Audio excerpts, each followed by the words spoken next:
अजीत जी की सरकार शिक्षा परीक्षा तंत्र में सुधार के लिए जो सबसे एग्रेसिव, सबसे आक्रामक और सबसे डिसाइसिव कदम अगर सरकार कोई उठा सकती है तो एक्चुअली वो अब उठाते हुए दिखाई दे रही है।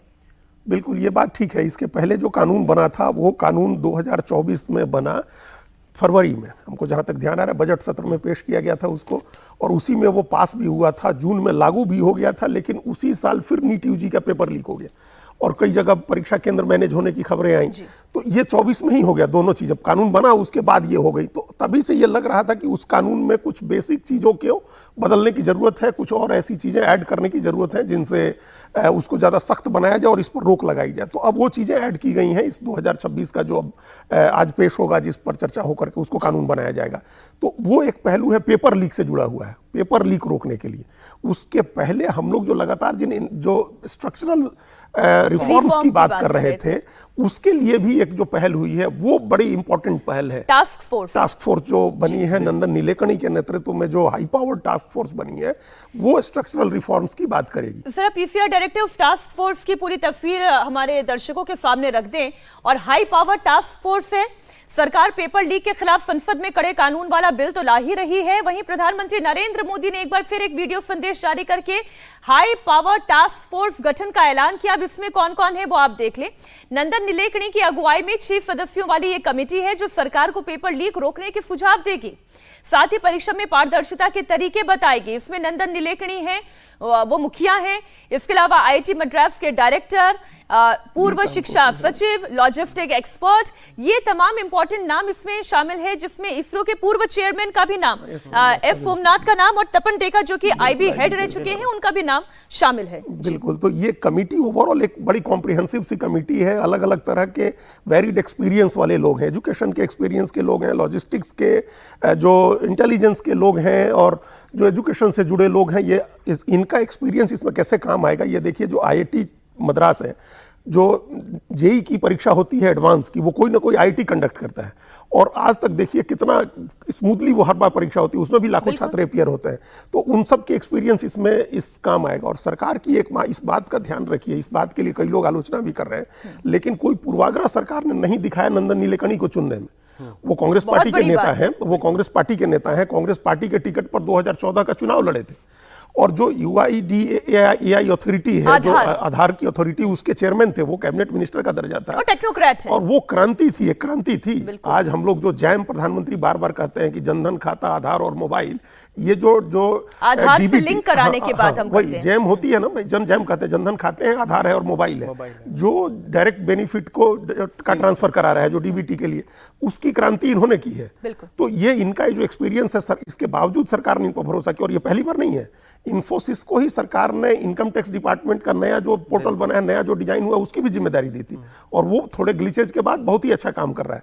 तो इनका जो एक्सपीरियंस है, सरकार ने कोई पूर्वाग्रह नहीं दिखाया, और ये नाम इतना बड़ा है कि जो भरोसा, जिस भरोसे की कमी हम लोग कह रहे थे कि परीक्षा में थी, वो भरोसे की कमी दूर होगी। नौजवान पीढ़ी को भी ये भरोसा होगा कि एक ऐसा व्यक्ति आ रहा है जिसने अपने दम पर एक इतना बड़ा एम्पायर खड़ा किया और टेक्नोलॉजी में इतना बड़ा नाम किया। और हर नाम जो आप इस टास्क फोर्स में देख रहे हैं, हर नाम बहुत महत्वपूर्ण है और अपने अपने क्षेत्र के वो महारथी हैं।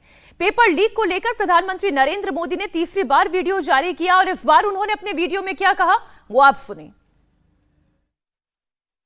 फ्रेंड्स, विद्यार्थियों के भविष्य के लिए भारत सरकार लगातार अनेकविध कदम उठा रही है।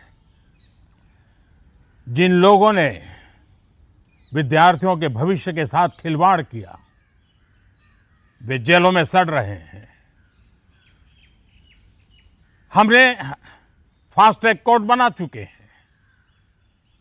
हम पार्लियामेंट के अंदर भी कठोर कानूनों के प्रावधान के साथ नया कानून बनाने की दिशा में भी आगे बढ़ रहे हैं। लेकिन हमें भविष्य के लिए सोचना है। हमारी परीक्षा पद्धति विश्वस्त हो, हमारी परीक्षा पद्धति ट्रांसपेरेंट हो, हमारी परीक्षा पद्धति में सबसे ज्यादा अब टेक्नोलॉजी का उपयोग हो।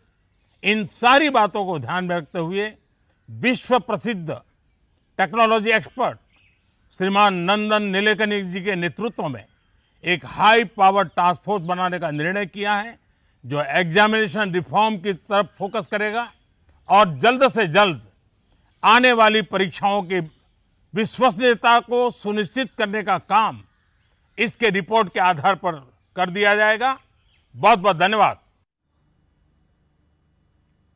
एक हफ्ते का भी समय नहीं हुआ, प्रधानमंत्री ने कितने बड़े बड़े कदम उठाए। सबसे पहले उन्होंने फास्ट ट्रैक कोर्ट का ऐलान किया, छात्रों को मनाया, अनशन खत्म कराया, और तीसरा काम जो ये टास्क फोर्स बनाने का ऐलान, और अब कानून आने जा रहा है। अब विपक्ष क्या करेगा? विपक्ष का मुद्दा क्या होगा फिर? नहीं, देखिए, सबसे बड़ी बात है कि अभी तक जो छात्रों के बीच में और सरकार के बीच में जो ट्रस्ट डेफिसिट था, उसको बहुत ही बखूबी एड्रेस किया गया है। कि उसमें पहली बात तो यह है कि डायरेक्टली संवाद कर रहे हैं, एड्रेस कर रहे हैं, और जिन लोगों को लाया गया है उनका बीजेपी या संगठन से कोई जुड़ाव नहीं है। यहाँ पे उनके बोनाफाइड्स को देखा गया, उनके अपने एक्सपर्टीज को देखा गया और लाया गया, और ये वो लोग हैं जिनका पब्लिक स्फीयर में पहले से अपना इंपॉर्टेंस है।